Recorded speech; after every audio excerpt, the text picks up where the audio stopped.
नमस्कार दोस्तों, स्वागत है आपका एक और नई वीडियो में।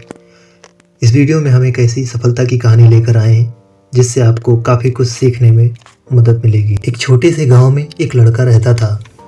उसके घर की आर्थिक स्थिति बहुत ही कमज़ोर थी। पिता की मृत्यु हो गई थी। उसकी माँ घर घर जाकर बर्तन मांजकर घर का गुजारा करती थी।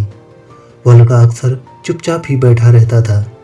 एक दिन उसके टीचर ने उसे एक पत्र देते हुए कहा, तुम इसे अपनी माँ को दे देना। उसकी माँ उस पत्र को पढ़कर मन ही मन मुस्कुराने लगी। बेटे ने अपनी माँ से पूछा, माँ इस पत्र में क्या लिखा है?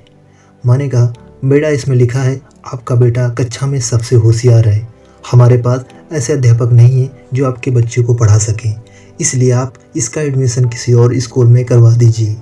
लड़का खुश हो गया और साथ ही साथ उसका कॉन्फिडेंस भी बढ़ गया। वह मन ही मन सोचने लगा कि उसके पास कुछ खास है। अगले दिन उसकी माँ ने उसका एडमिशन दूसरे स्कूल में करवा दिया। उस लड़के ने मन लगाकर पढ़ाई की और एक दिन अपनी मेहनत के दम पर बड़ी सफलता हासिल की। वह लड़का कोई और नहीं बल्कि महान वैज्ञानिक अल्बर्ट आइंस्टीन थे। माँ बूढ़ी हो चुकी थी। एक दिन अचानक ही उनकी मृत्यु हो गई।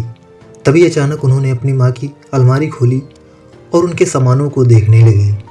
उनकी नज़र एक पत्र पर पड़ी।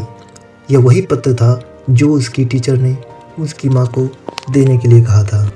उस पत्र में लिखा था, आपको यह बताते हुए हमें बहुत दुख है कि आपका बेटा पढ़ाई लिखाई में बहुत ही कमज़ोर है।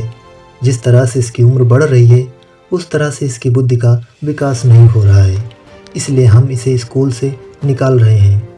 आप इसका एडमिशन किसी दूसरे स्कूल में करवा दीजिए, नहीं तो घर में रहकर इसे पढ़ाइए। जिस प्रकार पत्र पढ़कर आइंस्टीन की माँ ने अपने बेटे की सोच बदल दी, ठीक उसी प्रकार आप भी अपनी सोच बदल सकते हैं। आप खुद सोचिए, वो लड़का तो वही था, वो फिर आइंस्टीन कैसे बना? सिर्फ अपनी सोच से उसने मान लिया कि वो खास है। हम अपने बारे में क्या सोचते हैं, ये हमारी ज़िंदगी में बहुत मायने रखता है। खुद के बारे में हमेशा अच्छा और पॉजिटिव सोचें।